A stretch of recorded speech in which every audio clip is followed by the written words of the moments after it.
Guys, I'm back. I got some messages, some DMs that people were asking some questions that I didn't get to.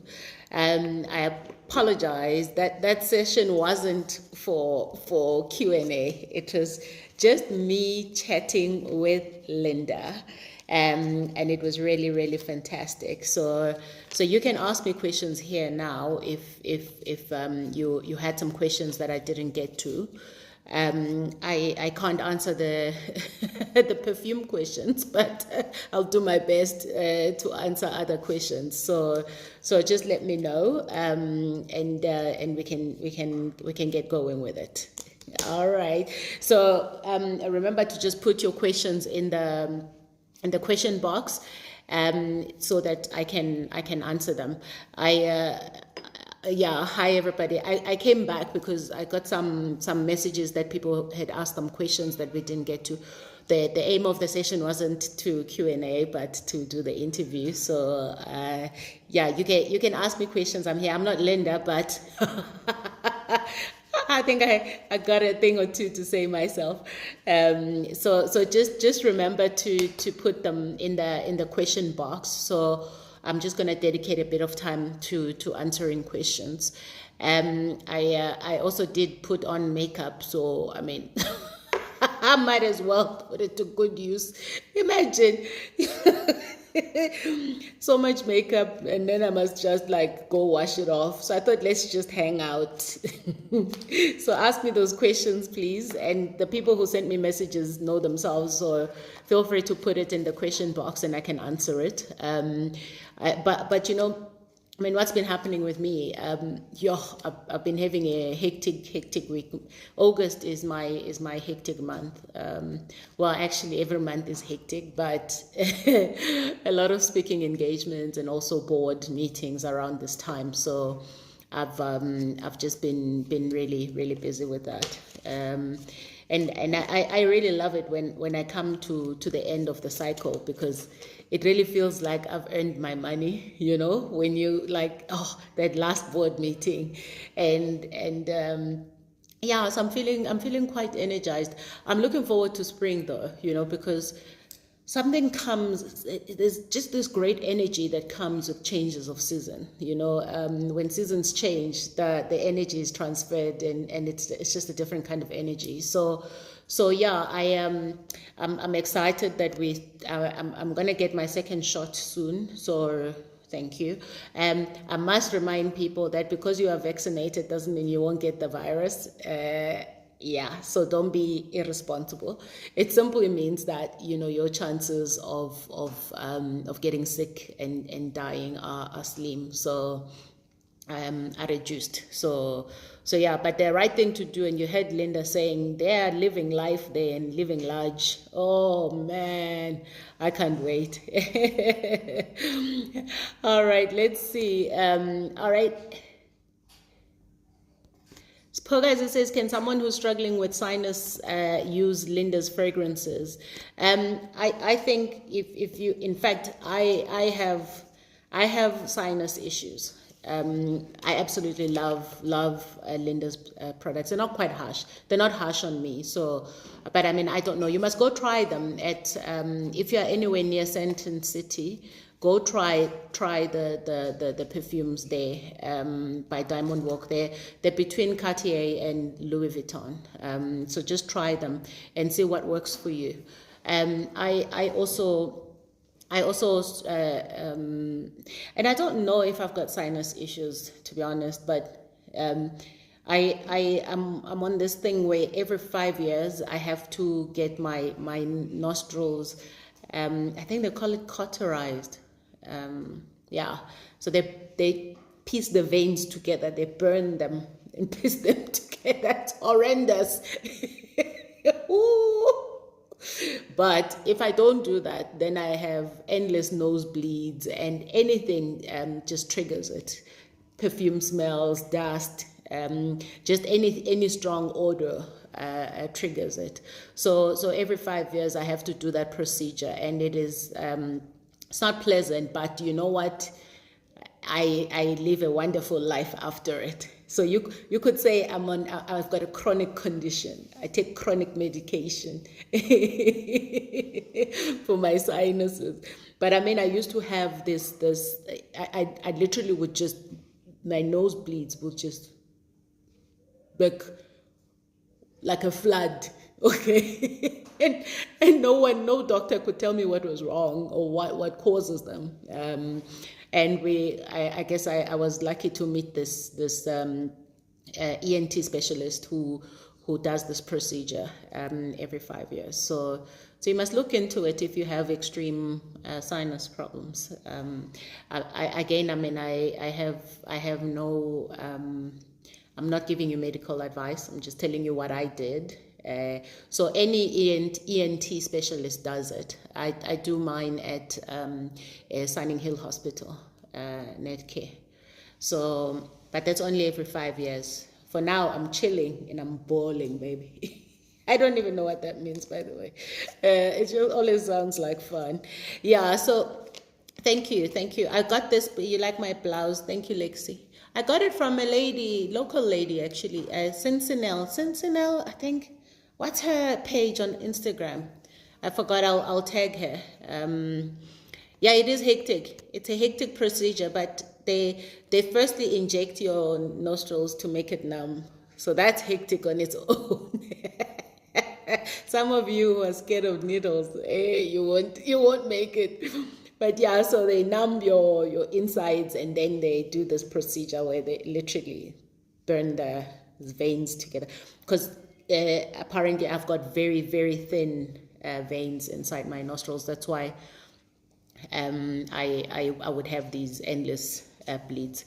And there isn't a blood test I didn't take. There's nothing they didn't check for to see what on earth is going on, what causes them. I'm that person that if I haven't done it, or when it starts to wear off, I'll literally do this and my nose will start bleeding. So it's just too much. It's like, what's with so much drama, honestly? But I'm good now.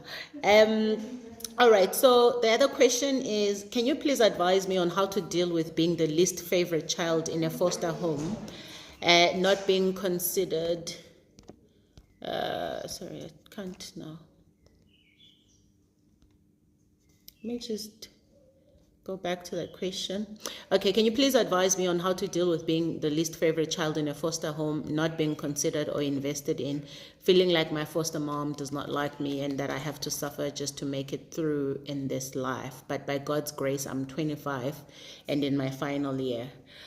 Ooh, that's a tough question. Like, what happened to the easy questions that you guys always ask me? No. I mean, jokes aside, I'm really sorry to hear that.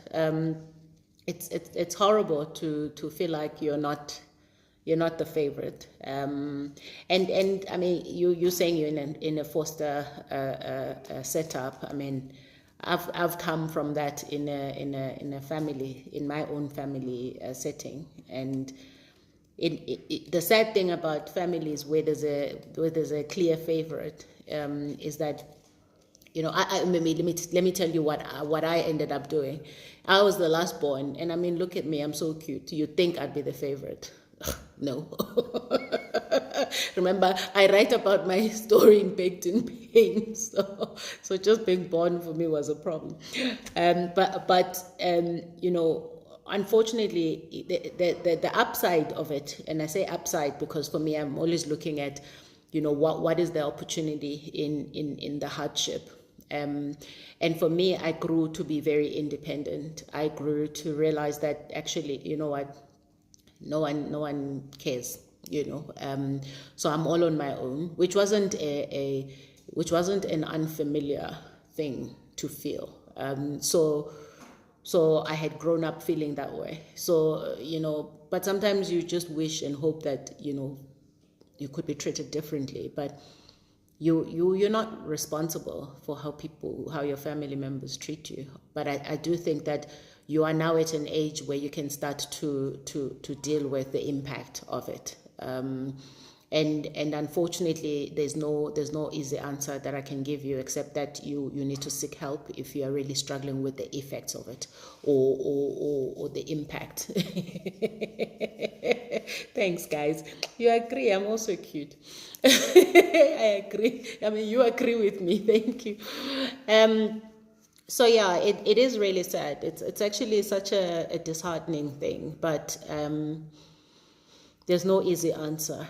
I'm really sorry that you've had to go through that. It's not easy, definitely not. But you know, the saddest thing about these situations is that people ignore you and they don't care for you. They have their favorites, and when their favorites disappoint them, they come running back to you, trying to find some connection. And you're like, but you had the chance and you kind of blew that, you know. So I do think sometimes it's the unfairness in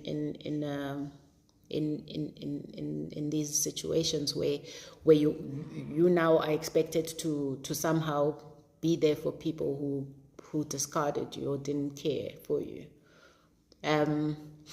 But you know me, I have issues, so once I go down this path, I'll start talking way more than I should. But I hope that you find the help you need.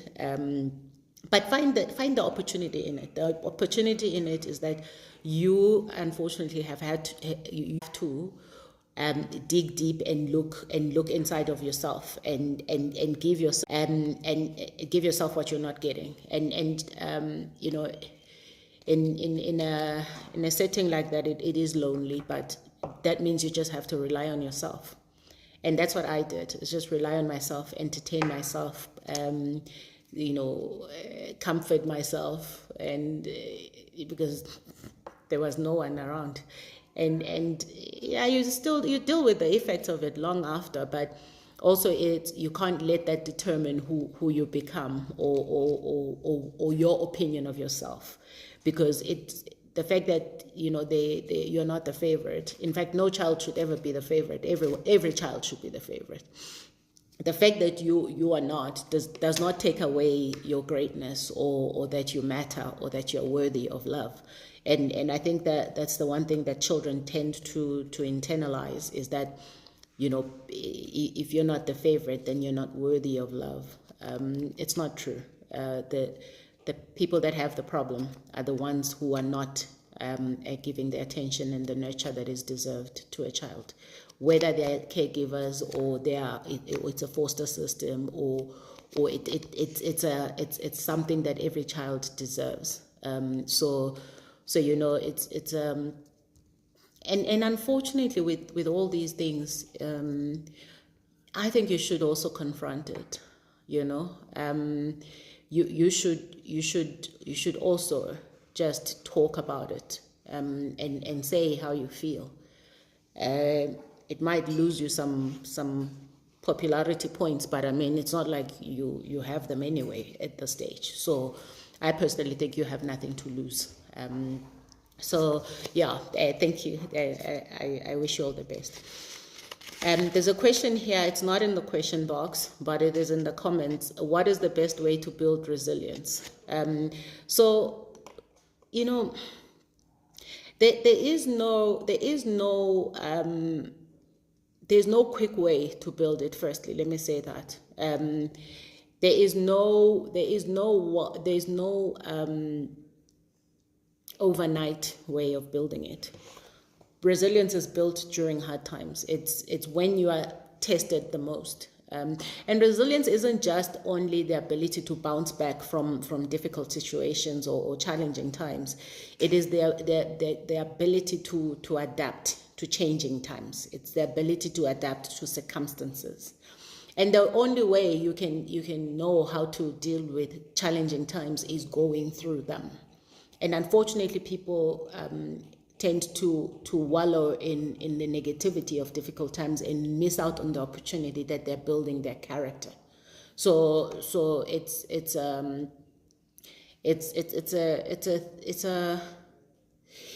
something that you actually need to be paying attention to. is what are your coping mechanisms? So how do you see and view challenges? What is your perception of challenges? And what is your ability to not just bounce back from tough times? How do you adapt? Because if there's one thing we know for a fact is that we have to continuously adapt. And adapting is the name of the game. Things are not always going to be working out the way you want them. So how do you navigate those contours, the contours of your life, those little bends and troughs and valleys? How do you navigate those? And there's no better way than to be in it and allow yourself to feel what you need to feel. Allow yourself to experience and not judge your emotions in that moment, but then engage with them in a manner where you can objectively see what you're taking away from it and what your reaction is to your changing circumstances. I must tell you guys, this is so random and has nothing to do with any question. I burnt myself here. Hey, look at that. I got me an OG look. One of the things I really have to outgrow is thinking that I have to do everything myself and by hand. So I was putting wood in the fireplace the other day. and Amanda doesn't hate. I've got gloves galore, but it's like the oven. I have oven burns everywhere because I don't use the gloves. Look, I'm that person. I need scars. Like I need to show my cooking prowess. Oh, but the fireplace showed me flames. I was putting in wood, and then just as I was trying to pull my hand out, the door came in. So my hand literally went, pasty on the glass and the fireplace glass, and yeah, it was stingy. It was quite sore. I know. Yep. So that's me. See, I got burnt. Yeah. But now I no longer want to even put anything in the fireplace. I'm like, oh guys, my burn is still so itchy. I'm like, oh, if I put in my hand in there again, oh my gosh, I'm so traumatized by what happened. No, it's a joke. I am back at it again, and I'm not using the gloves. I don't know I don't know how that works, but anyway. So I made fire today, both fireplaces. I didn't use gloves, but I think I'm a little wiser. So, coming back to the resilience question, maybe I've built up a bit of resilience from this one. Anyway, guys, I really do believe that there's something endearing about having those battle wounds. Battle wounds, I'm telling you. It just makes you feel, it makes you seem a bit more legit. I did, I tried to pull my hand out quite quickly, but that's when then the door kind of like slammed on my skin. And anyway, I'm okay. It's quite cool, don't you think? Okay, let me come back. All right, so let me see if there are questions here. Yeah, and you said it quite well, guys. Wisdom comes from lived experiences. So there is no you can't skip, then you get resilient or get wisdom. You have to go through, so at least to get to the other side of the storm, you kind of just have to walk into it and brave through what is in there. So there's many things that you can do. I personally always look at things this way. I go through what I need to go through. I go through what is there's not always a lesson. I don't always look at things as, oh, what's the lesson in this? No. Sometimes you just go through things just in shape because things are bored and they're deciding that they want to make your life a living hell, or just, or just like rattle you a bit.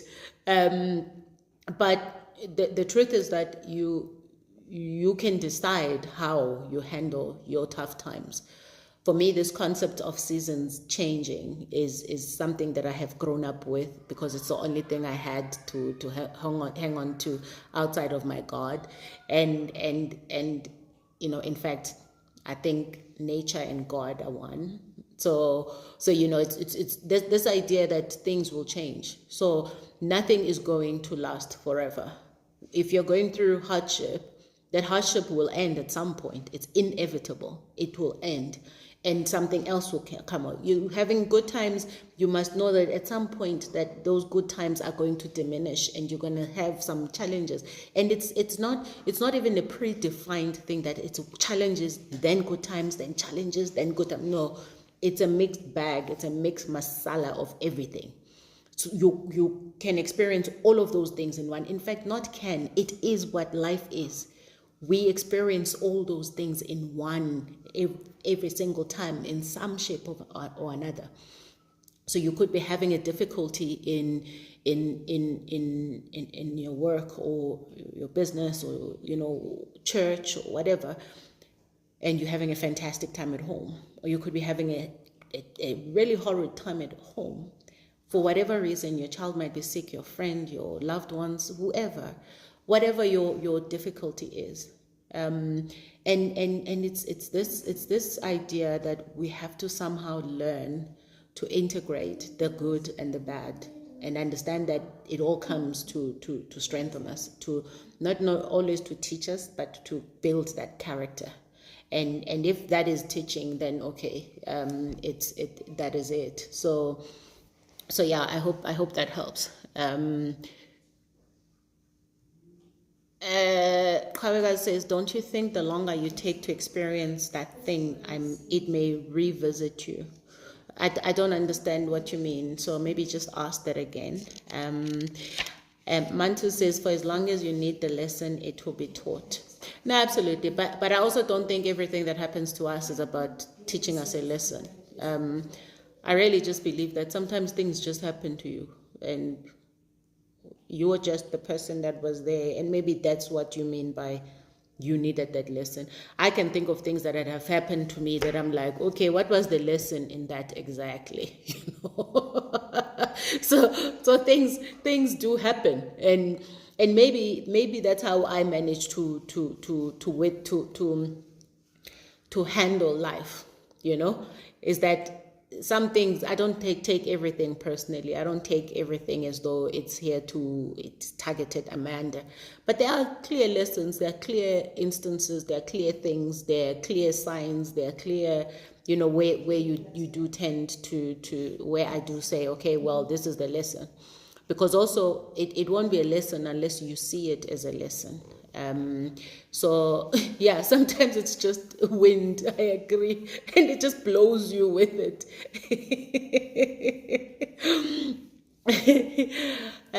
Kedi Kretzi says, for everything that happens to you, ask, what is this teaching me? Yeah, if that works for you. I don't, really, honestly. I don't think some things are that deep. Sometimes things just happen. And there's no, what is this teaching? It just happens. And maybe it's just a mindset thing. But absolutely, whatever works for you. And I agree that you do get the lessons that you need when you need them. So however they present themselves and however you receive them is completely up to you. All right, so guys, there are no questions here. People sent me messages saying they had, oh, okay, sorry, I got them. Pardon. Clan Metrack says, what are your thoughts about collecting art on a budget? I notice some awesome pieces in your home, so just wondering. Collecting art is a very personal thing. So you can, I mean, before I used to just buy art because I like it. I like the piece. I didn't care whether it was an investment piece or not. But the more you grow in your art knowledge, the more you grow. Like with everything, you evolve, and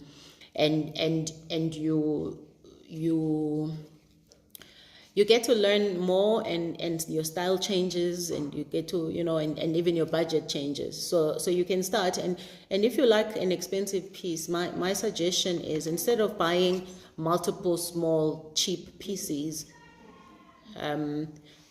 maybe let me say underpriced pieces, because cheap sounds like the work is cheap. But the point is that maybe save up that money. Instead of buying multiple different pieces, small pieces and cheaper pieces, rather save that money and buy something that is worth an investment. Because ultimately, whilst it's pleasing to your eye, you also want your money to go to something that is a future investment. So yeah, I like art, but I started out liking really like not so expensive art, and then my palette has since grown, and it's a problem. It's a problem. All right, Mpofunko says, what is your take on mental health awareness? I feel like the awareness is both good and bad. I'm not sure what you mean, it's both good and bad.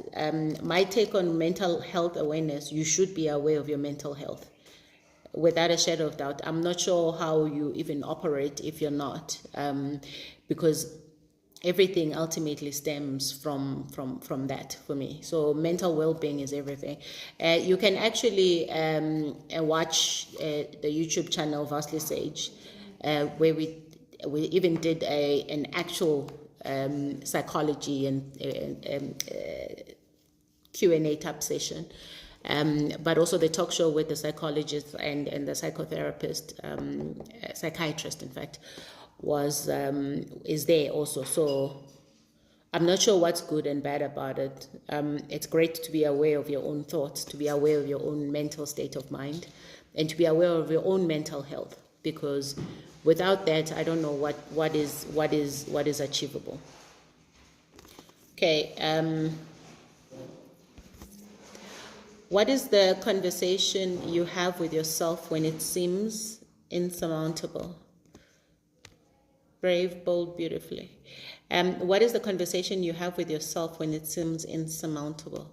What conversation when what seems insurmountable, my love? Just maybe ask that question again. Very few things in my life seem insurmountable. I'm a bit of a maverick. I want to tackle the things that seemingly look difficult, and it's just a mindset thing. And actually, in the live, I think Linda said that she's always had to kind of tackle the tough stuff because she was always left behind. So I think there's a clear mental thing where the harder it is, the more I want to get on with it, because I want to prove something to myself. And yeah, so maybe ask the question again. Spoga is saying, are you still going to announce the winner of the Wellness 30th Dr. Bongi Hempa? That was done on YouTube a long time ago, dear. Somebody won that. YouTube things get announced on YouTube, lovey. Okay, it says, Loretta says, the burn, what did it teach you? Nothing.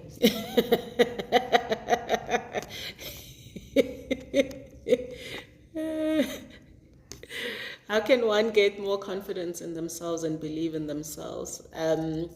That's actually a very it's a question that requires a long answer. So please watch Vastly Sage, the mentorship session I did when I talked about inner work. In fact, I think it was the first session. So just go and watch. In fact, just camp on that YouTube channel because I put in a lot of effort into it. So, but it's work. It's work. And it depends on where you've come from. And if you have confidence issues, you need to understand why. Where do they come from? What's sitting inside of you? What's driving them? And yeah.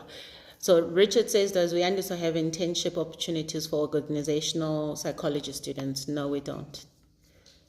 Okay, I think those are the questions. Yeah, those are the questions. Okay, so I guess some people didn't realize that I had come on. Hello, Zizo. But yeah, so I've answered the questions that are in the question box. And listen, ultimately, and these questions, if mentally you are telling yourself that you cannot achieve something, I really believe that your mind goes there and says, okay, we can't do it, and you don't end up doing it. I have seen that, I have, yes, so you can ask. Hi, Alushi. Alisha's in Tanzania, guys. Hello, sweetie. So I've seen it.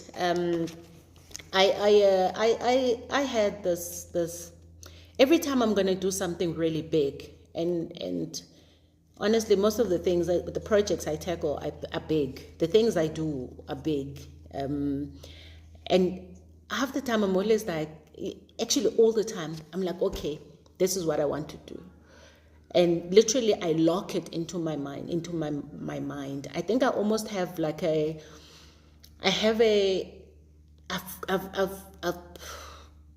I don't know if it's practiced it or it's become such a significant part of me that I visualize what I want. So in my head, I tell myself, okay, I want this. And then I lock it in. I can literally feel it locking into my mind. And then every day from there on, whatever I'm doing, my mind keeps channeling towards the thing that I want. So it's not always things that I want now and I do tomorrow. No, it's things that I say, okay, this is my vision. This is what I want. And I start working towards them. And I've seen that, even with the YouTube show, with all of these things, talk shows, all these things that I've started, and actually even bigger things that are not public, but I just tell myself that that's what I want, and I go for it.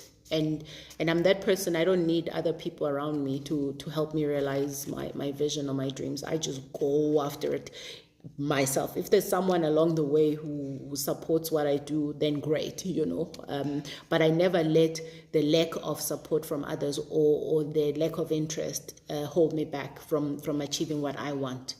And I must say, everything that I have locked into my mind and decided that that's what I want, I have achieved.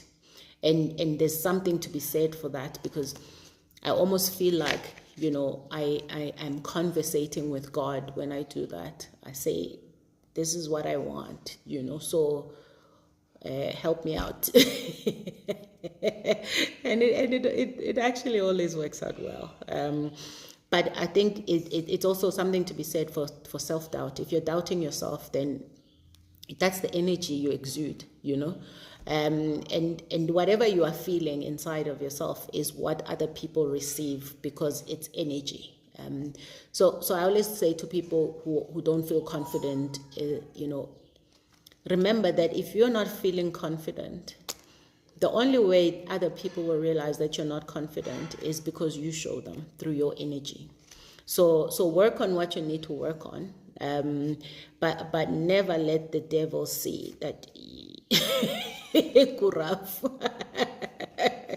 The devil will jump on it. All right. So, as Zizo asked, what is my word of the season? I think that was it. I don't really have. I don't have. Zizo, when you like to be deep, man, I'm just like, I don't have. What book am I reading right now? I'm not reading right now.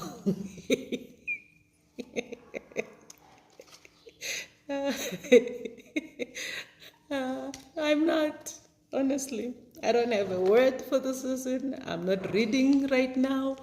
Um, yeah, I'm just being. And remember, I think some of you may have missed it. I said this has been my hectic period. So a lot of speaking engagements, a lot of board meetings, a lot of work. And, I've, I have so many other things that I'm doing that other things can just take a backseat. I read a lot though. I mean, I read stuff online about whatever is whatever the purpose is. So there'll be specific things that I'm looking for, and I'll do that. But I'm not always. I don't chill here and be thinking, oh, let me inspire you people. No, so no, my love, I don't have any words. I'm not reading. I'm just living. I'm just carrying on.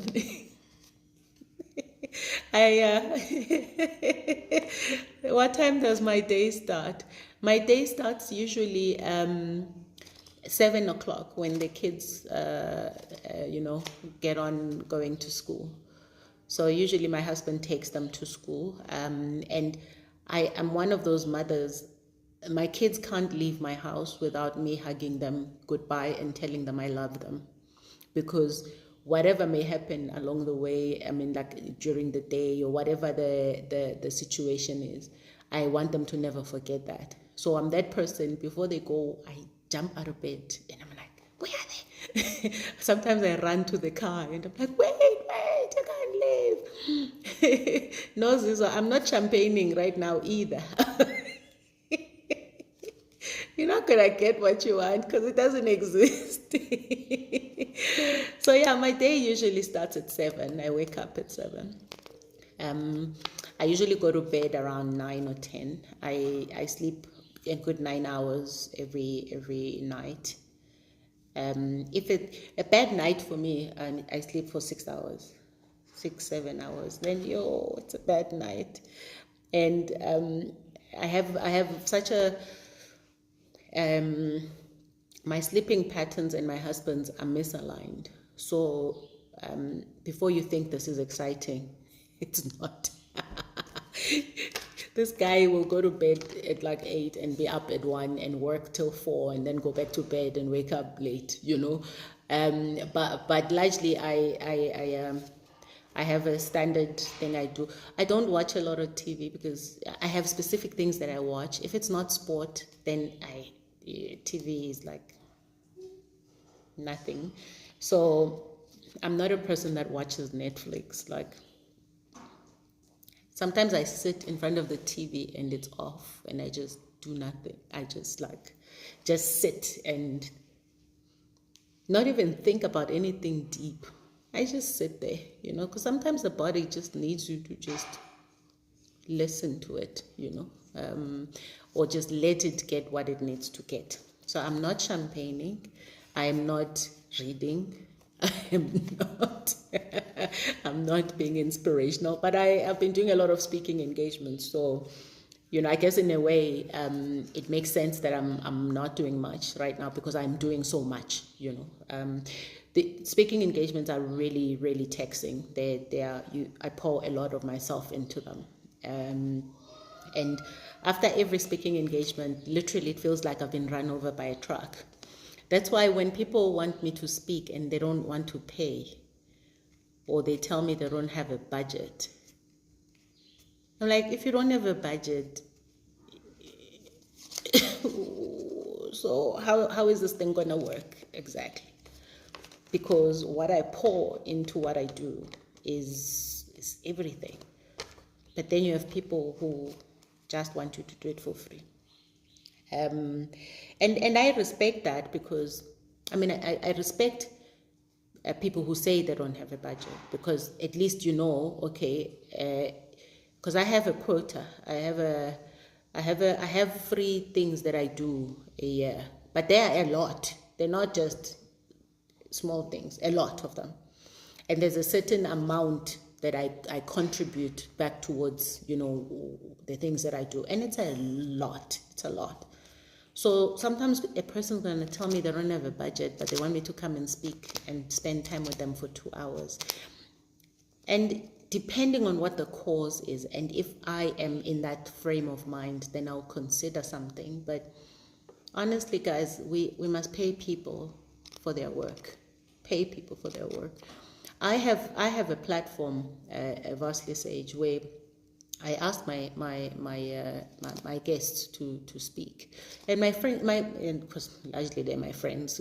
Honestly, they contribute to the platform, and they don't want me to pay them. But I can tell you that I still give them gifts that would have felt like a payment, as a thank you, because I respect their time. But also, the people that say they don't have a budget up front are the ones I respect. The ones I don't respect are the ones who invite you and give you a brief and tell you this is what we're doing. And large corporates, there are these large corporates. Someday I'll start to out them. Huge corporations, they tell you, oh, by the way, we don't have a budget. Can you come and speak to our people? I'm like, when? Huge, you don't have a budget. I'm just like, no, guys. So let's do the right thing. People pour themselves, and I'm not at a stage in my life where I need exposure. No, in fact, I'm happy to just not speak. I'm happy to not go anywhere because of how much energy it takes and how much I pour into it. So for me, it's not a loss when someone is say, I don't need the platform, because I've created my own platform. I'm nang sharp. I have done it all. I have proven myself. I'm not desperate to just be invited onto a platform because, I'm trying to get my name out there. No, in fact, I'm trying to pull back my name a lot, actually. I decline a lot of things because I have to also preserve my energy, and I also have to keep replenishing because, I can't be everything to everyone. And sometimes it's just, I just don't want to do it. So sometimes people take it personally, but if you don't respect my time and what I have to offer, then why should I even be bothered to give to you? But then there are those, wait, let me see, are there questions? Because now I'm carrying on. All right, there are questions, so let's go.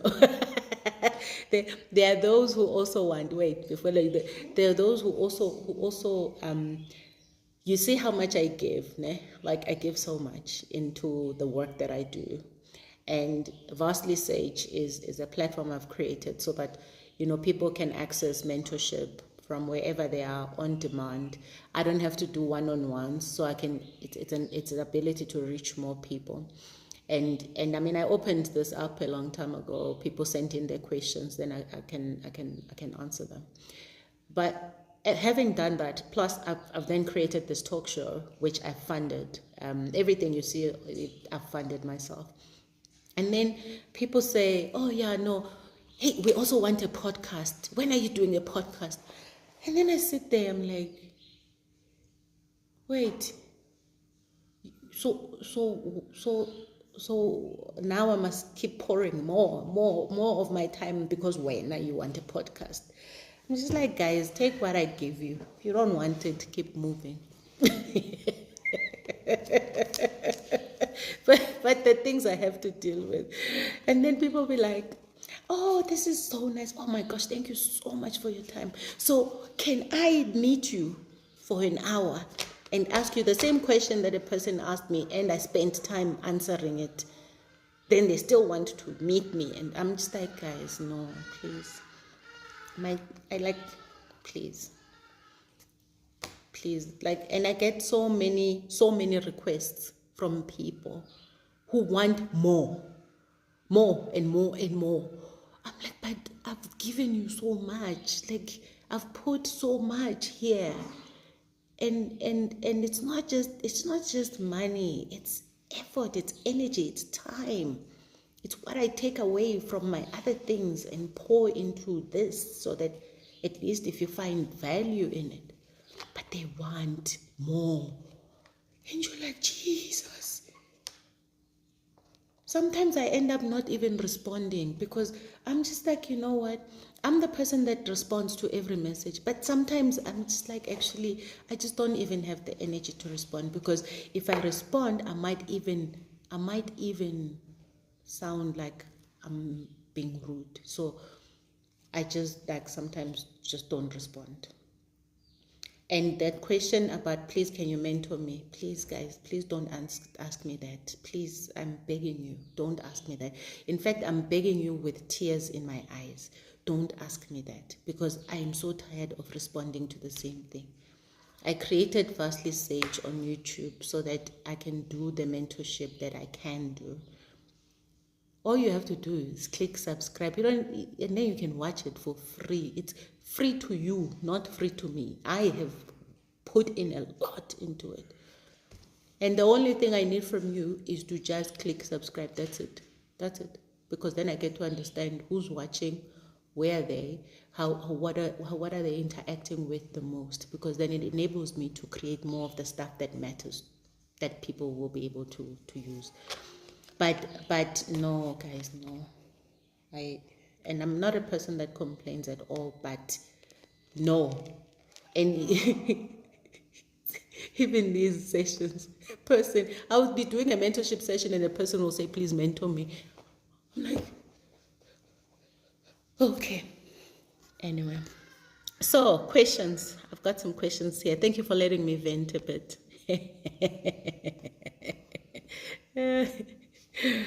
So Brave Bold Beautifully says, here goes. Again, some struggles in life are hard. Ridding yourself from abuse from abuse and bullying. Yeah, I mean, the truth is that you can't keep letting your circumstances steal your joy. So healing and dealing with difficult things is a decision. That is why there are still so many people walking around with wounds that never heal, and pain that controls them. So I really believe that the aim in life is not so much what you've gone through, but it's how you deal with it such that it does not control you.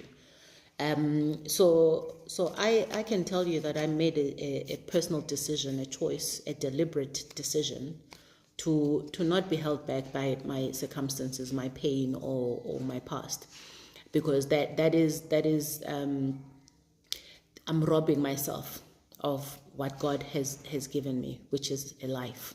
So, and we like to think that we'll live forever. We won't, and we worry about so many things that are meaningless.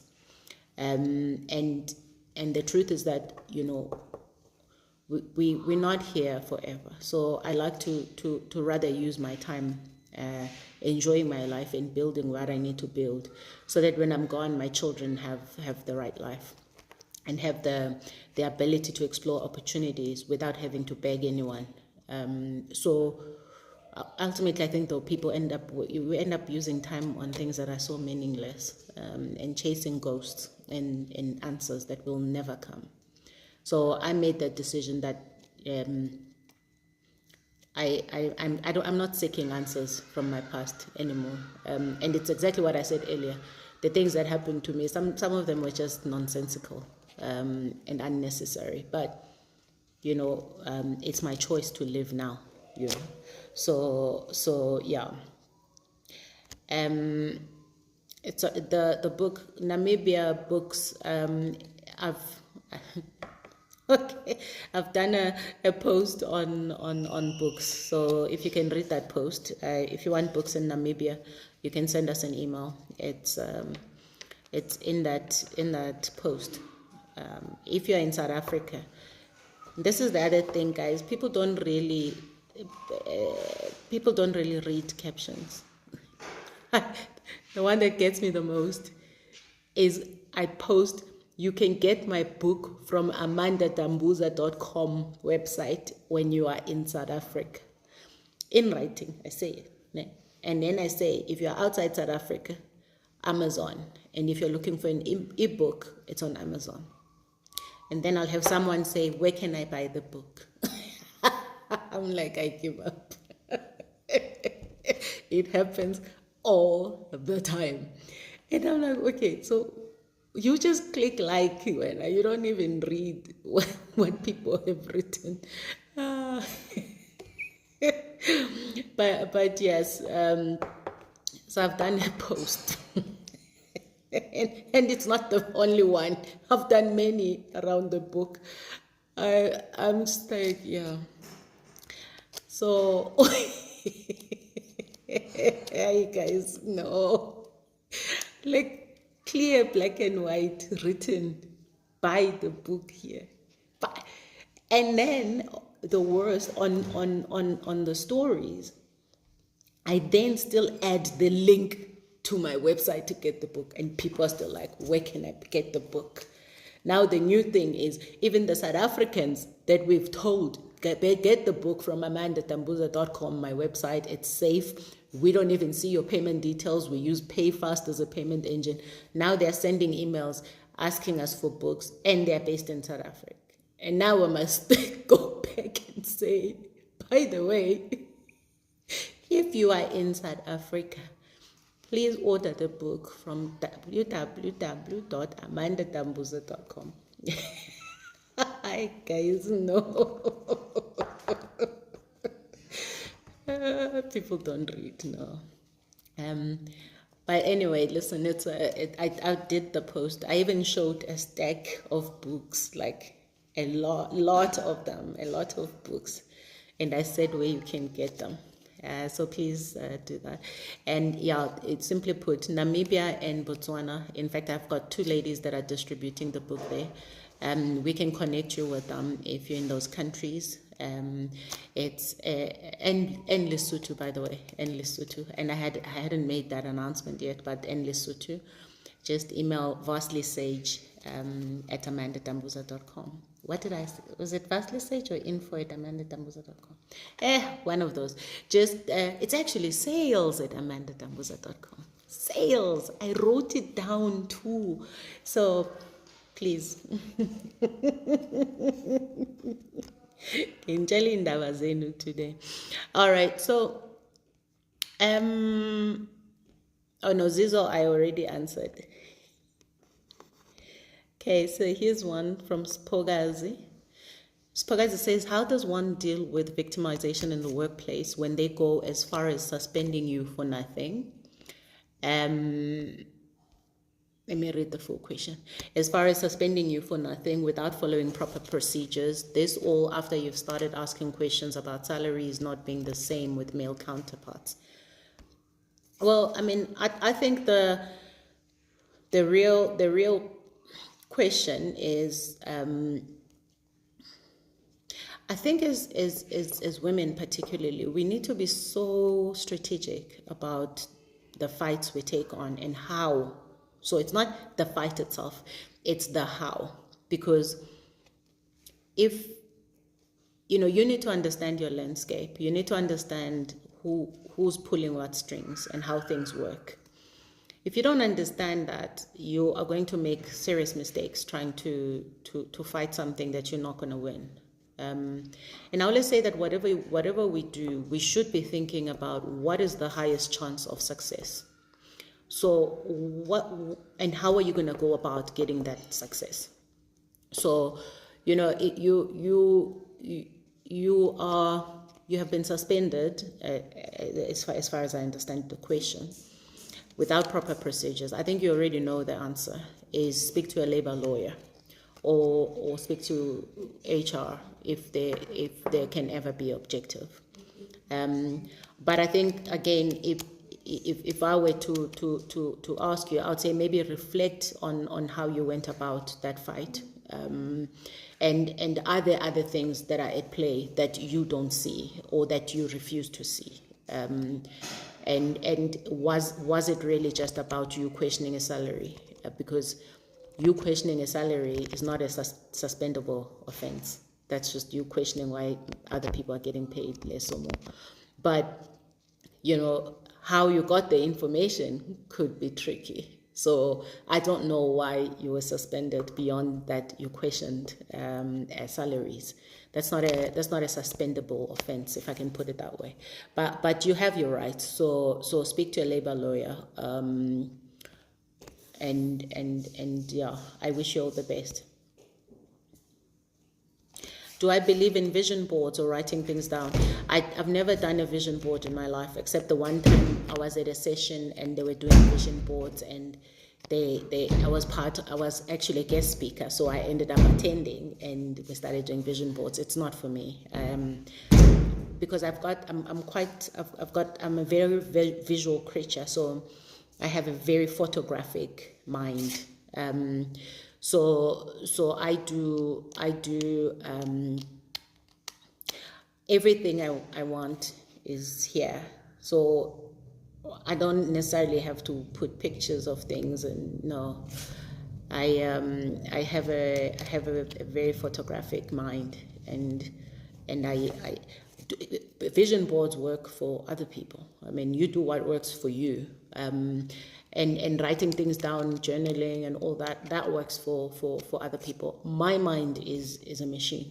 That's what I use the most. So and also I don't write my things down. Just now somebody finds it. It gets locked in my mind, baby. But and it's the safest place. The other day, I actually came across a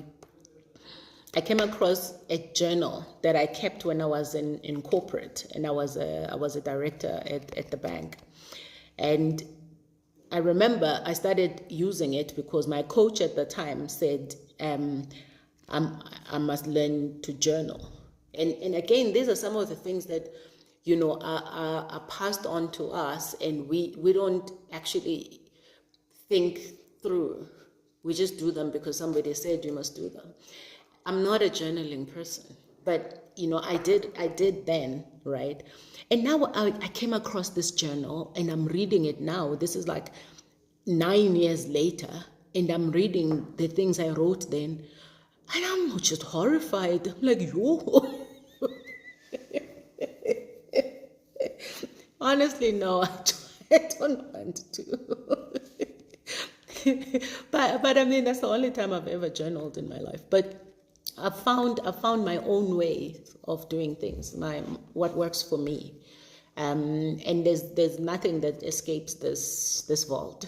So, and I know that my thoughts are safely kept in my head because some of them are wild.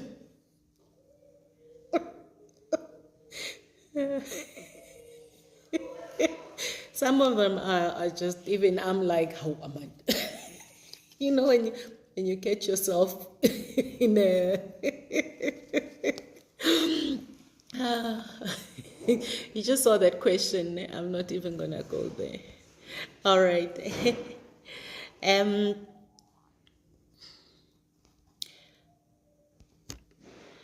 This question from Busi says, did you ever doubt yourself in your work?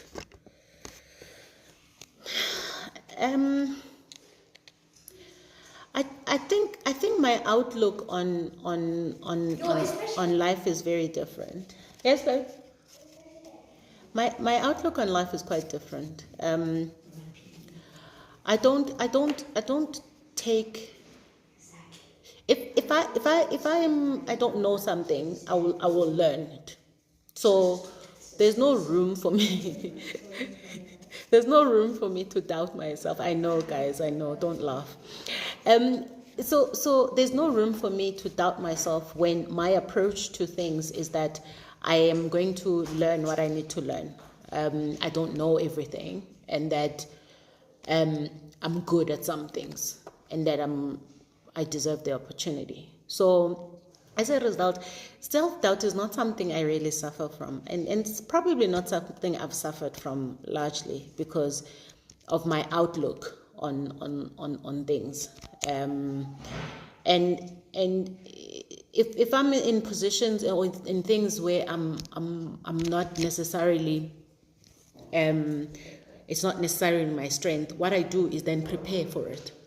So I counter doubt and lack of confidence by preparing for something.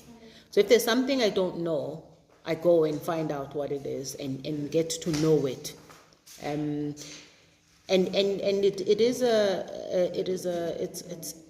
as a result, I've never had to feel like, I'm doubting myself.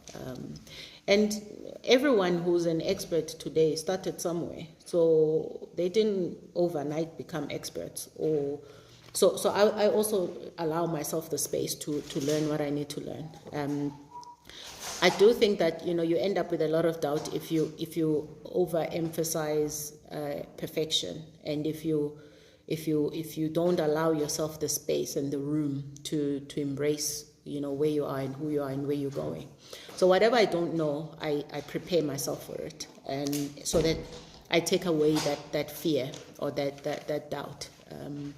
And I do find myself in situations where I'm not necessarily the expert, but I mean, for example, when you sit on a board, I'm not an accountant, so my strength of being called onto a board is not to be an accountant or to deal with things that are accountancy related or audit related. But so you will find that I probably will ask questions that are relevant but are not necessarily subject matter. So I'm not a subject matter expert. However, if we're in risk and we're in technology, we're in compliance, we're in social, we're in ethics, that's my playground, right? And foot gaming, because I'm an IT girl. Hey, those accountants, I confuse them. It's so nice. Those chartered accountants. You throw in architectural words and you butter. And the point is that, we all bring something to the table. The problem becomes when you think what you bring to the table is not valuable enough, when you discount your own value. So there's many opportunities to feel doubt. But if you are assured in what you do, if you are assured in your own strength, and if you are self-assured and understand that you are at the table on merit and that you deserve to be at that table, then self-doubt is not something that you deal with. I just think that when you start getting intimidated by the learned people around you, then you will lose your bearings. And mind you, I'm not the most educated person in those settings. I got my undergrad and I ran. I went to work. I don't even have a master's, but I'm killing it, baby. So I got my undergraduate, and I write about this in Baked in Pain. You can buy Baked in Pain at amandadambuza.com. So I write about this because, I think that there is a difference between, what I've now found since I left corporate is that there's a lot of pressure when you're in a corporate job because everyone around you is so educated. Everyone around, every role requires this level of a certain level of education, a certain level of qualifications. By the way, those are things that never hindered my growth, and I grew, I thrived because your ability to add value and deliver is not just about education. But it's easy for you to start to feel like you are inadequate or your qualifications are inadequate because everyone around you is so fully charged, and qualifications are these things that are like pushed right ahead, and if you have an MBA you're gonna get more money, and then you do the MBA and you realize not quite. So I'm such a practical person. Everything I do must enable great success. So if I'm going to sacrifice my time, what is the uplift? Everything I do, what is the uplift? if I'm going to sit and do things that are going to take up 4 years of my life in some shape or form, not just of my life, away from my family too, that sacrifice, what will be the uplift? Now it's different for everybody, you know. It's amazing that I used to be very diligent at school, but I realized that I only did that just so I could get to a position where I have something that people will start to at least open the door for and want to hear me speak. That's why I got my undergrad. As a result, I'm that parent who's just like, varsity, no varsity, okay. So I'm the person that's more like, what are you passionate about? Let's help you support that. If it means you get it through other means and that doesn't necessarily follow a linear path of tertiary education, then that's fine. But if whatever you're passionate about is offered at a tertiary institution, that's where we will support you to go. Whereas my husband is, you will, I want you to. I'm like, you want them to. and that's the dynamic, you know. It's and my husband has 4 degrees, masters, postgrad. At some point he wanted to do a PhD. To be honest, I always feel like I'm the one that's been doing those things, because when he's buried in studies, I kind of like am part of that situation. So if there's no uplift for me, I'm not doing it, sure. Whereas he will do it because I don't know, I'm not an academic. Zero, like zero. And these people that ask me, what book are you reading now? Guys, those questions foster lies, because actually very few people read as many books as they claim to be reading. So I'm the person that's not necessarily going to pick up a book and read it, but I will read. So my learning style is different. Whereas my husband will take a book and sit and have his music on and read. I mean, my husband will read in the plane, will read on the beach, will read everywhere. He'll just read. He's that person, like the girls. The girls are like that. They've taken that after him. And for me to grab a book and read it, guys, it's like, okay, I need to read this book, because books are boring. Unless the subject is really intriguing. And I'm saying this, again, you can judge me all you want. I always tell people I wrote because I have something to say, you know.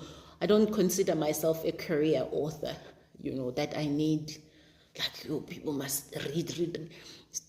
Just do you, okay? Whatever is comfortable for you, do that. There are days when, you know what, I'm gonna grab a book, the Book of Joy by Desmond Tutu, and the Dalai Lama, or I'll grab a Stephen Biko book. Oh, you know, but the truth is that my learning style is not book style. It's observation, it's listening. So I like to attend things. And I realized that even when I was at varsity, I actually learned, my learning style was to sit in the lecture hall and take in. So I absorb. And after that, I don't even have to study once I've taken it in. I told you, I lock things in here. So literally, I'm not a person that you're gonna, even magazines, I'll pick up a magazine because, you know, it's there. Okay, Destiny is the one. Yeah. But the point is that don't just do things because other people are doing them. Do it and because you want to be seen to be doing them. I mean, I see some of your Insta posts, you guys, and people stack up these books, and then they have a cup of coffee there, and then they say some caption that's like so corny. And I'm just like, we all know you don't read those books.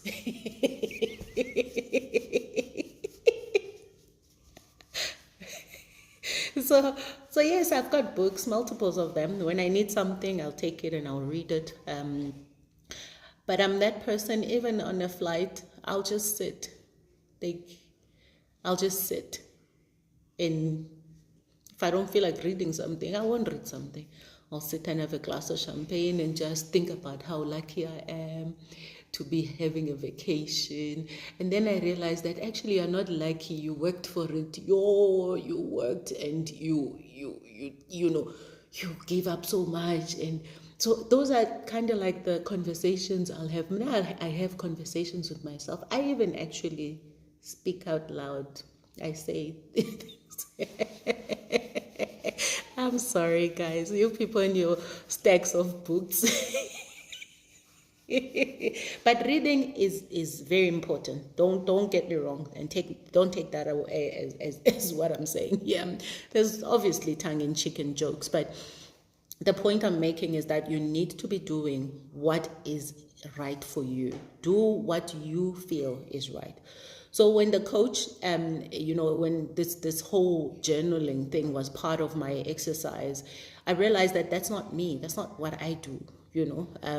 But that's something that works for other people. For me, it's locked in my mind. I don't even deter. I don't even forget it because it's locked in there. I literally have these little files in my head. So even when you offend me, it goes in there. I'm just saying, just know that I don't forget. All right. Okay, guys, let me take these questions and then I'm gonna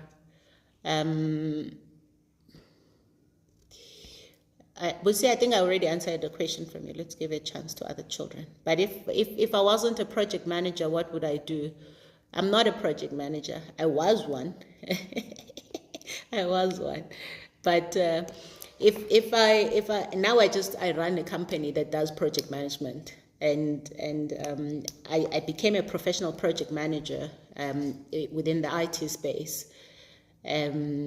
It's literally a career that I fell into and I just absolutely loved.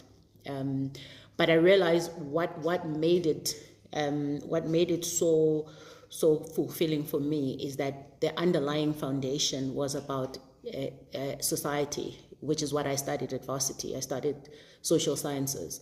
So everything that I did, the training that I did at varsity, in fact, it was training meeting what I always held in my heart, and that I absolutely loved the idea of understanding society and understanding people, cultures, how they form. In a way, I'm also that person. I want to understand the rules so that I decide how I'm going to go about breaking every single one of them.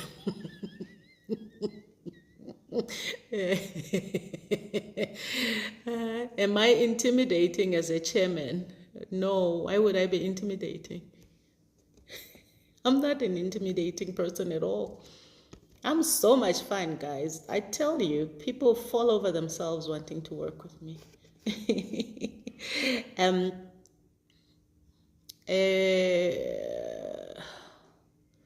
Sorry, just give me a moment.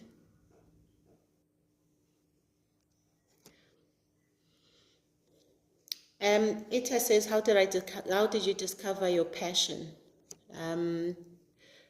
So a passion is something that you just know that it is it because you enjoy doing it, because it is something that really sets your soul on fire. Like you just want to keep doing it. You can't get over it.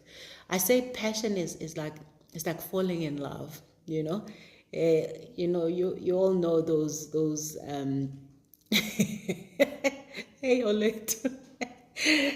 You all know those first moments when you have butterflies and things, and you just go crazy and you can't sleep thinking about this person.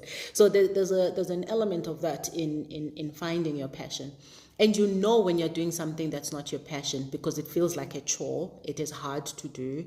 You just don't want to do it. You're dragging yourself around. So if you're doing something, if you feel that way, then you must know that you're not passionate about what you're doing. And I also think that there's things that, like, for example, I can clearly distinguish between the job I do to put food on my table and the things that are really purpose and passion driven. And it's none of the things that I'm passionate and about and that are purpose-led ever feel like a chore or a job, or I don't feel like doing this today, whereas, my daily job, there are days when I'm just like, actually, I don't want to. And it's not because I'm not passionate about it. It's just that I'm at a different life stage. And there was a time, and this is the one thing about entrepreneurs that we often don't talk about. And I actually addressed this in one of the radio shows I hosted on, I think it was Kaya FM. I'm saying I think because I've hosted a few radio shows at different radio stations, so I always have to remember which one was it. But yeah, I had hosted this show, and I was talking about the fact that as entrepreneurs, you may find that we start these businesses out of passion, and then we monetize them, which is fantastic. In fact, I even spoke about this when I was interviewing Theo Bailoi for Vastly Sage talk show. And you get to a point where the business is no longer exciting because things are no longer as hard as they used to be. Because entrepreneurs thrive on risk, and we thrive on the idea of chasing. You building this thing up and you want to see it grow. And businesses that have matured do tend to get to a point where it's no longer as exciting and you're no longer passionate about it.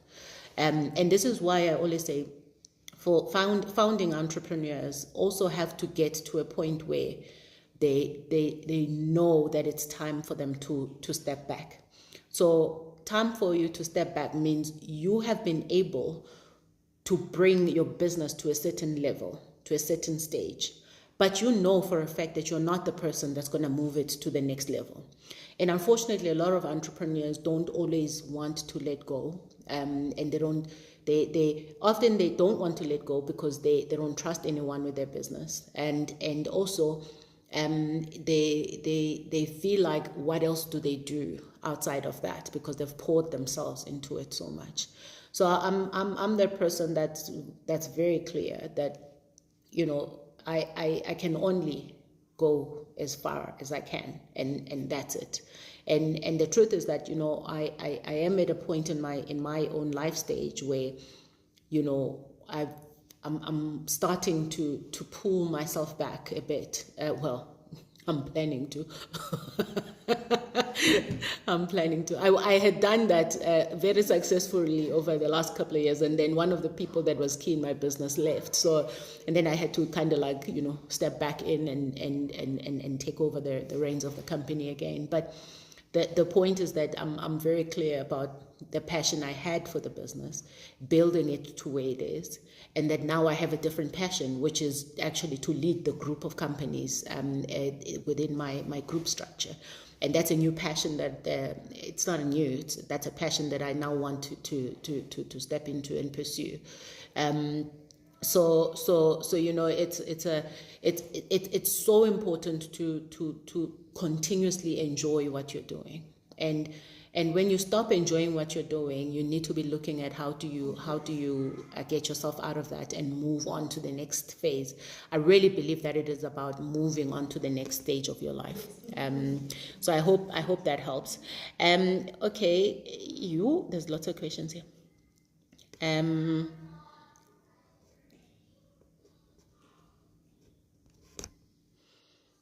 Harvey Blocker says, I'm starting my career in finance, and this is my first corporate gig.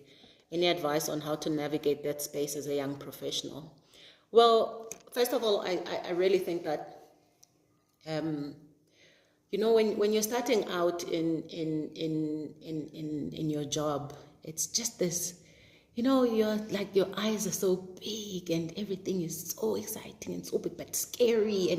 And then you soon realize that, actually, people are mean and people are stressed. People don't care. People are just there to get their salaries. So you get these mixed emotions, because on the one end, you're so motivated and so encouraged because it's your first job. And then on the other hand, you're faced with the reality of you are a newbie, you're a young professional, you need the help, you need the support, but actually some people just couldn't be bothered. So you're fortunate to have people in your job that take you under their wing and help you through and guide you through the experience.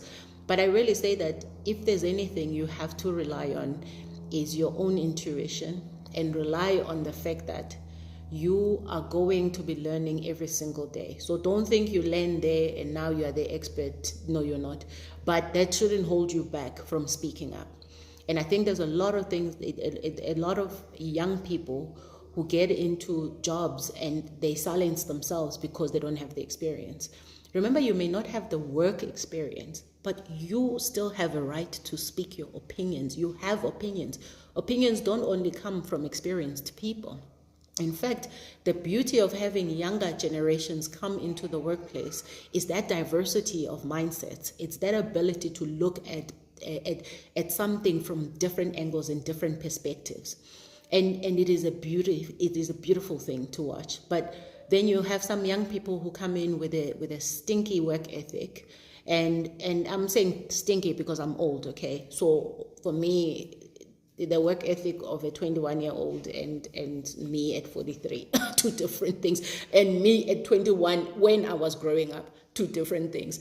So I've had the pleasure and the absolute privilege of being able to hire fresh out of varsity graduates, even interns out of high school, and you start to see how everything is so different now, But the challenge is that the people who are still in these roles, the big bosses in your company, are not necessarily your age group. So you're gonna have a clash of values. But what is important is having leaders that understand how to marry the different generations and harness the power of that diversity. But you as the employee also have to contribute towards that by not closing yourself off and calling other people old. Also, old people not calling others millennials with their stinky attitude. But to appreciate that we all come from very different perspective and that we've been taught and trained very differently. So I just say don't hold back on your opinions, and because they matter, because you come from a generation that is needed, you come from a perspective that is needed to contribute to the whole. And I hope that helped.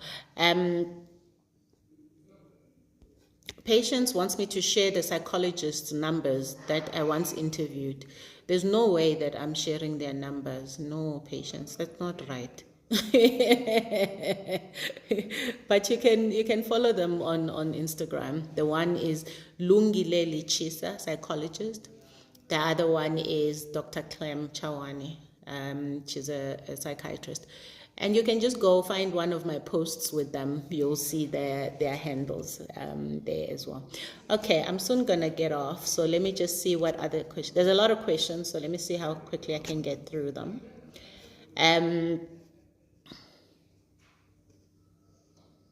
Linda says, is there something called corporate bullying in a work play? In a work what? Yes, there is corporate bullying.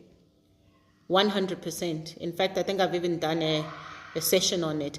Go to Vastly Sage YouTube. I should make that a jingle.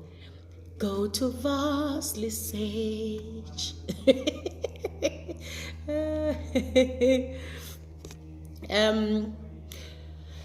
Lady Akko says, good evening, Sister Amanda. In your career, what was your tipping point for your career change? I don't know if it was a tipping point, but it was a decision point. I left corporate to become an entrepreneur, but it wasn't the first time I was becoming an entrepreneur. I had been one multiple times before. So I had a it was just time for me to do it full time. And to be honest, my purpose was calling, and being in those four walls was just no longer fulfilling for me. And again, like I said, when you're no longer passionate about something, it was getting increasingly difficult to go to work and be enthusiastic. And I was burning out as well. So, I just felt like all my efforts were going to nothing, and were turning to nothing. which was not true. I had changed quite a bit in that space, but it came at a significant cost. So it was just for me to grow into who I was really meant to be, and grow into my purpose, which is what I've been able to explore. It's a beautiful thing when you've got time, is that you are able to do with it what you want, and purpose starts to crystallize when you have. I'm sorry, guys, I won't be able to answer questions that are on the comments section except in the question box. So if you've asked a question and I'm not getting to it, it's because I won't see it. The comments fly by quite quickly.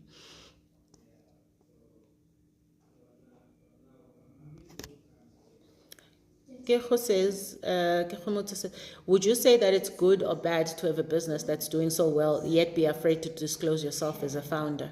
Why would you be afraid to disclose yourself as a founder of a business?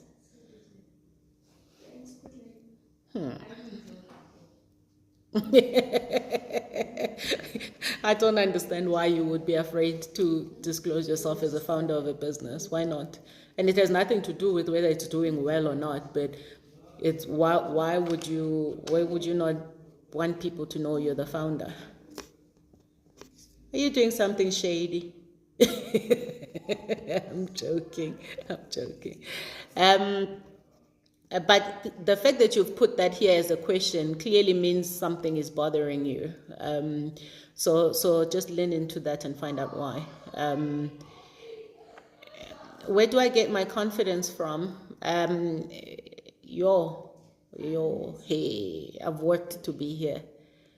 I think when you've done the hard yards, when you have worked hard, I'm telling you, it's not even like I've worked to get to know myself and rebuild a foundation that was,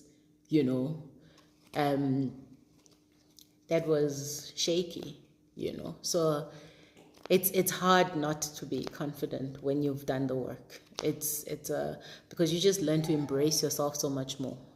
You learn that you are actually worthy of the space that you occupy, and it's a beautiful thing. It's hard to do the work, but I've actually done this session on YouTube on Vastly Sage.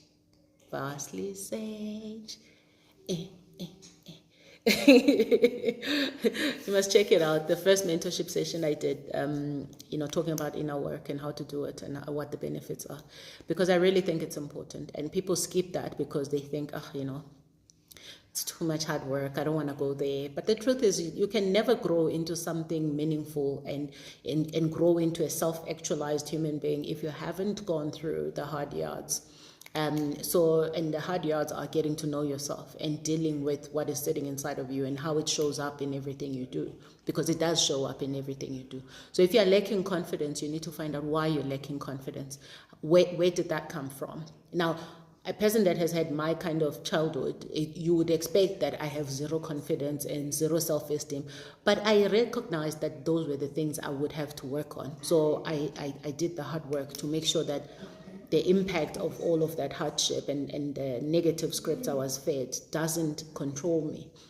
Because again, I'm saying, if you continuously let what you've suffered control you, you are giving it more life. You are feeding it more energy that you need to be decidedly working on yourself and becoming the person that you've always wanted to become. Because then in that, nobody has an opinion, nobody has a role to play but yourself. So that's pretty much where it comes from. All right, I think I'm hungry now, guys. So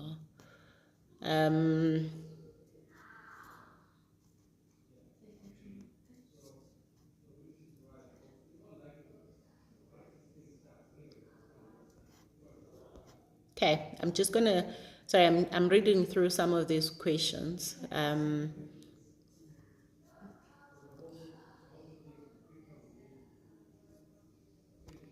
Somebody says it's the fact that as Black people, the expectation in corporate is having qualifications over and above your experience. I don't know if it's a fact, because maybe that's your experience. I went up the corporate ladder right up to being a chief information officer. I only had an undergrad degree, but of course I had multiple training programs.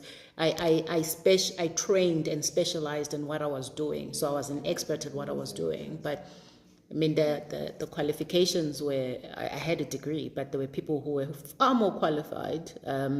But so I don't necessarily think that it's a fact. Yeah.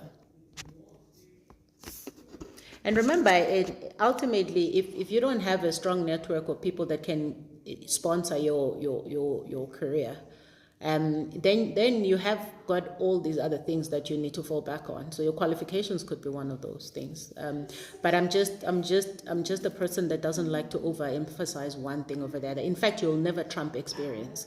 Doesn't matter how many degrees you have. If you don't have the experience, you still have to have the experience. Whereas you can have, and you can be great at your job and have the experience without actually having a qualification. So you can never trump experience. But again, it's a personal thing. It's what do you value the most? I value education, and I hope I don't sound like I don't. I value education greatly, but I value relevant education, education that is going to enable you to succeed in what you are passionate about, not just education for the sake of education. Because again, if it's not going to uplift, if it's not changing your life, if you're not going to see a significant difference, I need to be asking myself, why do I do that? So the question that I was answering, or the point I was referring to, is not whether you need a balance of experience and qualifications. No, the point was that it's a fact that the comment was being made that it's a fact that Black people are expected to have more qualifications than experience, or something like that. I'm just saying I don't think it's a fact. And that's just my opinion, remember, so. Okay, thanks. Sorry, I had just disappeared there for a moment. 40 questions. Okay, let me take this one. Shirley says, what advice would you give on choosing the battles worth fighting and what to let go? So I always say that you need to measure what is your chance of succeeding if you fight that battle. What is your chance of succeeding? Because if you're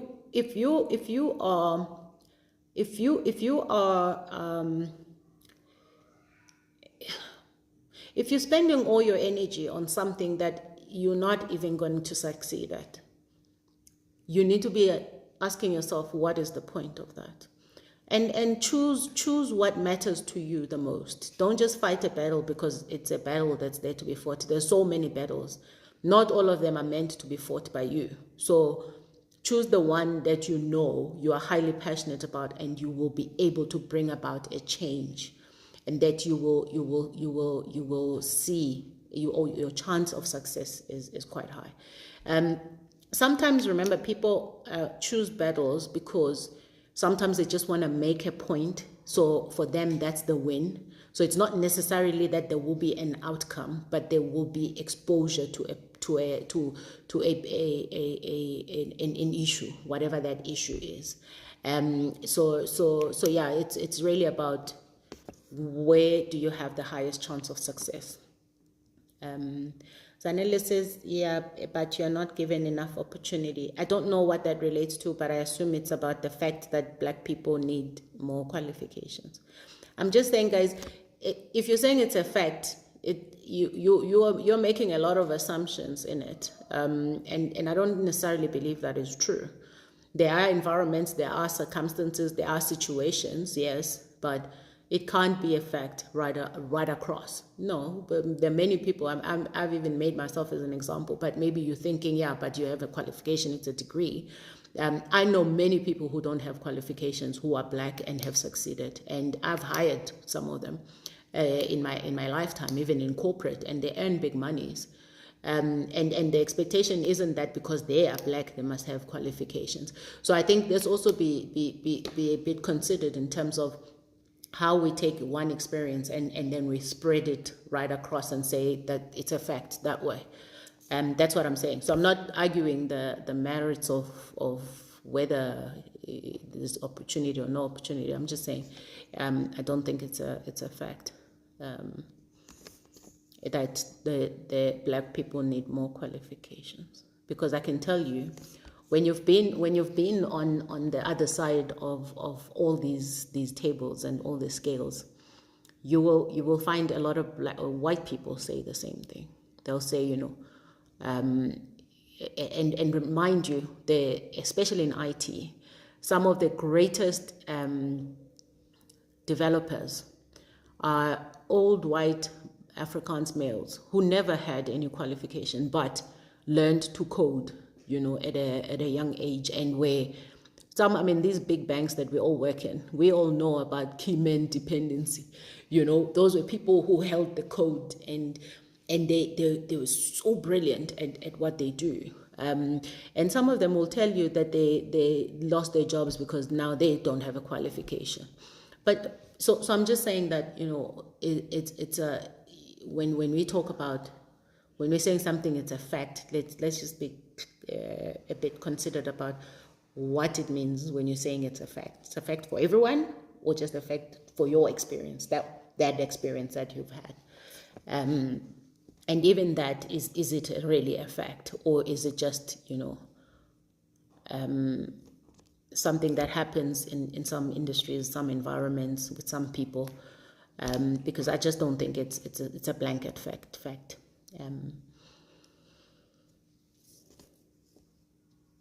Hi guys, some of your questions really I think it's time for me to go have supper. What advice can you give to someone who's miserable because of their job? Are you sure you're asking me for advice on that, my dear? And please don't take it the wrong way. I can't tell you how to live your life. If you're miserable, make yourself unmisery yourself. Make yourself not miserable.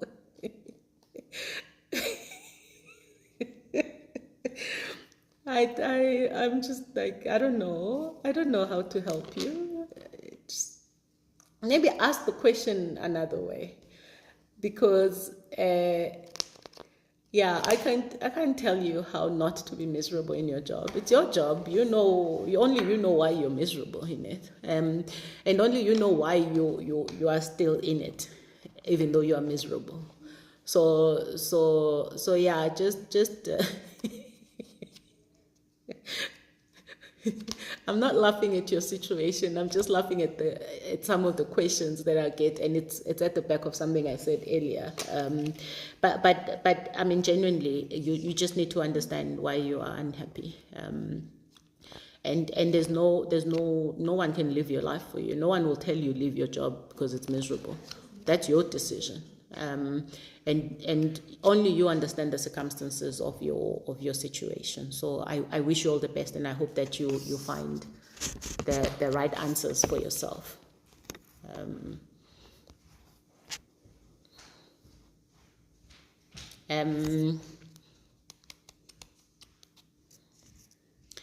Moan Joanna says, hi, Sister Amanda. I know with every successful person there are daily habits. What are some of the practices you perform? I don't have them. I don't have them, really. I don't have daily practices. I don't actually like. I wake up, I do what I need to do. There's nothing that I'm not a 5 a.m. club person. I'm not no, I really am not.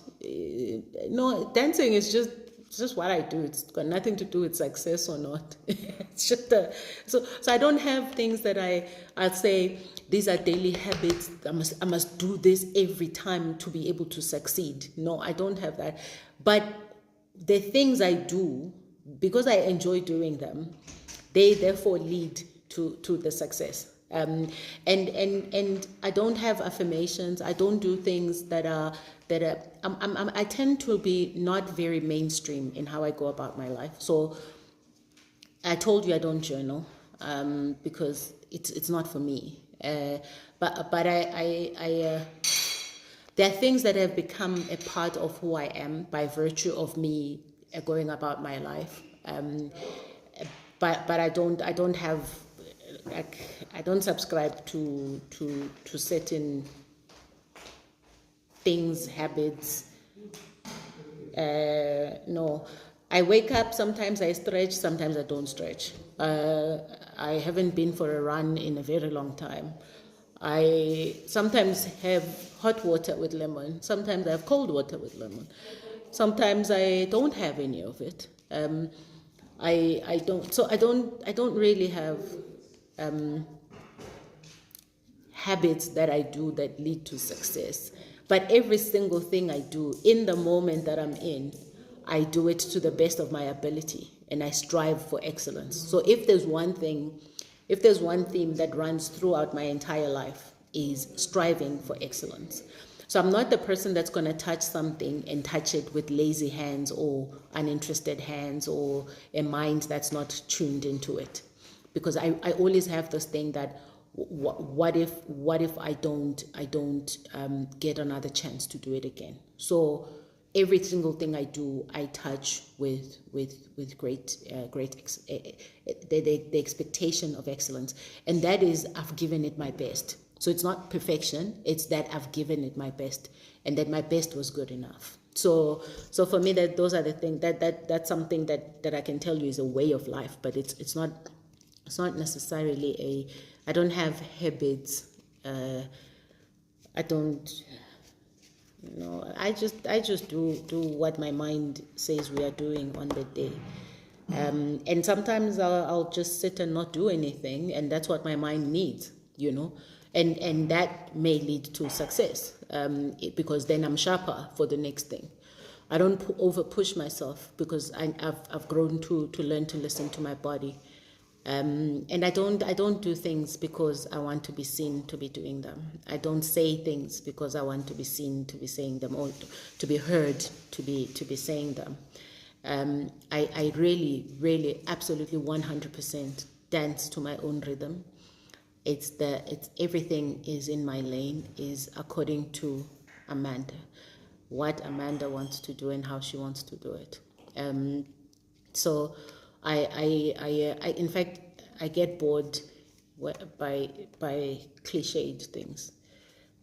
And I just think sometimes people try so hard to be something that they're not, that they miss the opportunity to be who they really were meant to be. And not everything has to be in a certain way and has to be said in a certain way, and not everything has to be hashtagable. Is that a word? Well, it's a word now. Not everything has to be hashtagable, honestly, and not everything has to be trendy or trending before you to do. And I'm pretty sure, there are many people who like me, just wake up and go about their business, their lives, and they don't think, okay, what are the habits? 5 habits to highly successful people, 7 habits of highly successful people. When you read those things, you can find yourself in them. Yes, you can find a lot of what you do in them. But the truth is that, I'm not I'm not gonna lie to you and say these are the things I do. No, I do so many different things. I think I would be extremely bored if I had habits that are consistently the same every time. So yeah, I really think that it's finding your rhythm and finding what works for you, and even if it doesn't look like what people want it to look like, it doesn't matter. It's not their life, it's yours. I get shoved in boxes so many times, but I will never be in that box. You can try and shove me in it, it's not gonna happen. Because I'm actually quite different in my approach to things. I think differently, I act differently, I react differently. Nothing about me is cliched and trendy and hashtagable. But I think it is. All right, guys. I mean, there's still a lot of questions here, but I really have to get off now. And okay, I've also lost my question box. Yeah, let's see. So yeah, I think it's a.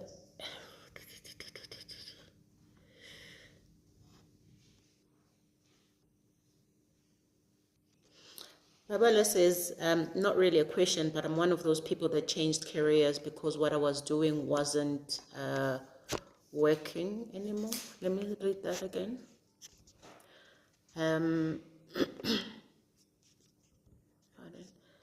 Okay, yeah. Not really a question, but I'm one of those people that changed careers because what I was doing wasn't working for me. Moved from engineering and 10 years experience to medicine. Couldn't be happier. Well done. I'm really happy for you. And you just have to trust yourself, you just have to go with your instinct. I do think, and let me close with this comment. I do think that, a lot of people want a blueprint for their lives. They want it up front. They want, okay, give me the manual of how to live my life. Some of the questions I get are, I want to write a book, I don't know where to start. I want to start a business, I don't know where to start. I'm like, but why are you making that my problem? If you want to do something, go and find out what you need to find out. And there are times when somebody will come to you and say, listen, I have been doing X, Y, Z, and I have gone as far as I can. I have done this research, I have tried this, it's not working. So can you please just help me just unbundle my thought process? Now that's a person I will happily help. But you cannot expect people, anyone in fact, to tell you what to do with your life. Not even if you have a mentor is not going to tell you what to do with your life. They will guide you. They will ask you the questions, what have you done? So people want things, but they're not willing to do the work. They want us to do their work for them. They want somebody else to do the work for them. You want to write a book, get on the internet and research how to write a book. Because I wrote a book, now I'm suddenly held your hand through your own book writing process. And I just don't think that's a great way to get on with your life, because you're constantly outsourcing your own work to other people. And I can tell you that I've stopped responding to those questions now, or those kinds of requests, because I just really think that it's a bit disrespectful to expect people to do your work for you, because those people are seemingly successful at what they've done. I just think we still have we have a whistling kettle. Both the kettles whistle. We don't have an electric kettle in this house. It's so quaint. It gives me that farmhouse vibe. It's okay, you can take it. Yeah, so yeah, I just think that, it's important to get on with your life and live your life. Because, the same people who want to ask you how they should go about their lives are the same people who are then going to say, oh, Amanda is non-responsive, she's so inaccessible, or these people who are successful don't help others, they don't lift as they rise, they don't. The truth is that if you're constantly expecting people to do the work for you, you are not going to get very far. And unfortunately, none of us have the time to go and spoon feed you. Do your own research, do your own work. Why must I be the one that does it for you? If you come to me with looking for guidance and saying, listen, I've actually done this and I'm really stuck, then that's perfectly fine. Then I can help you with that. But this expectation that we must give you answers and that I must give you answers is really unfair on yourself. I won't say it's unfair on me because, listen, I'll just ignore you anyway. So, but I just keep thinking, you are being so unfair to yourself, and you actually are being, and you can call me judgy, it's fine, but I just think you're being lazy to live your life. And if you're lazy to live your life, no one's going to do it for you. Don't think that we even care, to be honest, because we are busy living our lives trying to build and and better ourselves and those in our ecosystem. So I'm not always going to be thinking I need to care about somebody who sent me a DM and asked me how they should go about living their lives, and you've got data, use it, research something. You'll be amazed at what you can get from Google. Just go type exactly what the question is. So I do think that there's an element of too much dependency on people's opinions to live your life. You don't need it. I mean, and people are not going to give it to you. I'm not going to give it to you.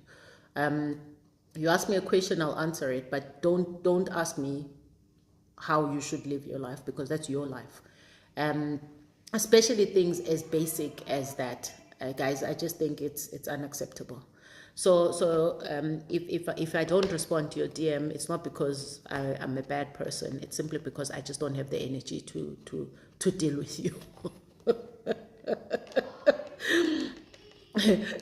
and I'm often very kind, and I'll guide, and I'll even respond nicely, but honestly it just gets to a point where you're just like, actually, you know what, I just can't.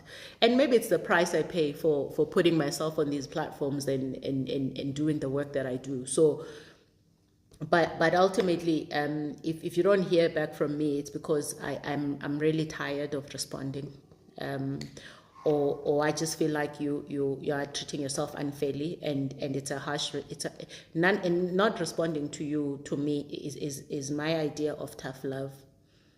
So if I don't respond, it's because I want you to search yourself and decide that actually, Asne, maybe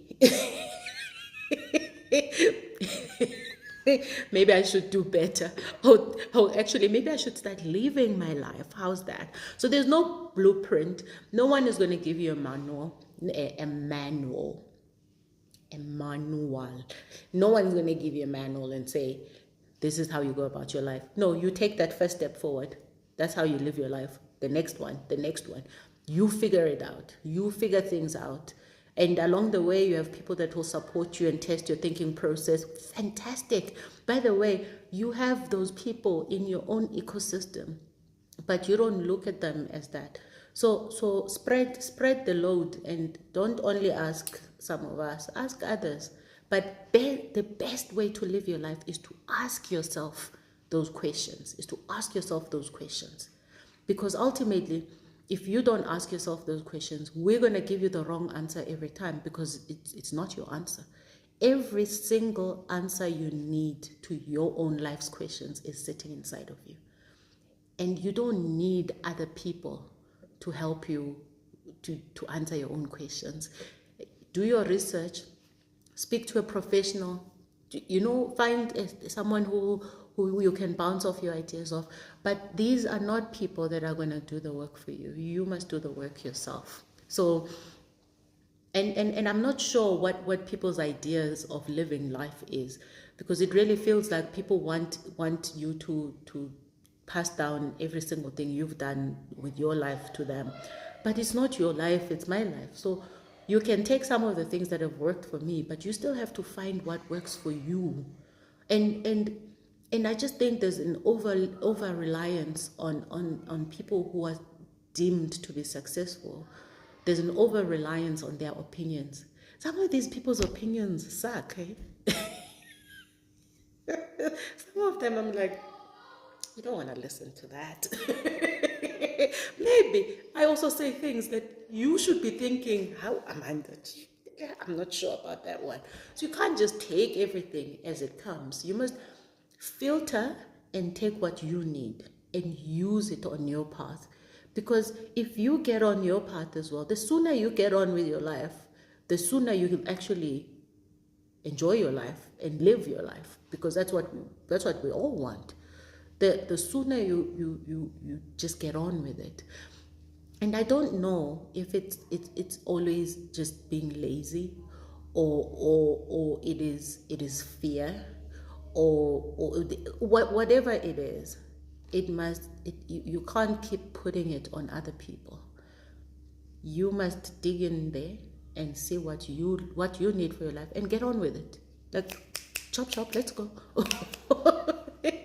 Thanks guys for hanging out with me.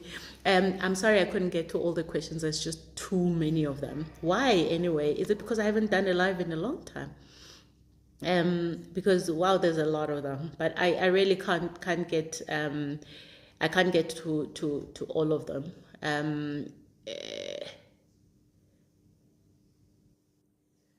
Okay, you see this one, eh? She insists that I must answer the question about going to a job that you're miserable at. Again, what am I supposed to tell you? You are the one that's miserable. So you decide what you want to do. Do you want to go to the job? Yes, okay, go to the job. And find a way for it not to be miserable. So get yourself out of that rut. I'm not sure how much more you are expecting me to do. It's not easy going to a job you don't like. Yeah, I can imagine. It's definitely not easy. I'm not the one doing it. So how about you decide why you keep going to a job you don't like, and what is it that you can change about your own mindset towards that job, and what is it that you don't like, and how are you going to change it? Because I mean, I'm not sure what else you possibly expect from me. All right, guys, thank you so much. I hope you have had a good time and I've been able to at least help some of you. I can't help everyone, by the way. Don't think it's even an aspiration of mine. It's not. The ones that take what they take and use it and it works for them, fantastic. And I can only share what I know and my own experience. But please find your path, find your rhythm. Stay in your lane and focus on doing what you need to be doing. Because when everything is said and done, we don't live our lives for others. I think about when my life ends, I doubt that how much consultation I did or how much of people's opinions I canvassed would be at the top of my list. So just live your life and do what you need to do and learn what you need to learn, because we are all here trying this thing. There's no blueprint. There's no, even the so-called blueprints are not blueprints, because things change so much. So it's how quickly can you adapt, and how do you bounce back from those tough times. But above everything else, how do you just actually wake up and take a step and live? Take a step, move forward, the next one and the next one. And stop holding yourself back by waiting for people to give you the instruction of how to live. Everything you need is inside of you, so go for it. Whether you're scared or not, just do it. Because what's the alternative? Is that you're going to keep asking people to live for you, or to tell you how to live? It's not going to work. All right, but I think you got the gist of my rant and my preaching and my whatever's. Hello from Canada. Thank you so much, everybody. Take good care, and I hope you've been helped somehow. And yeah, we'll see you again soon. Cheers.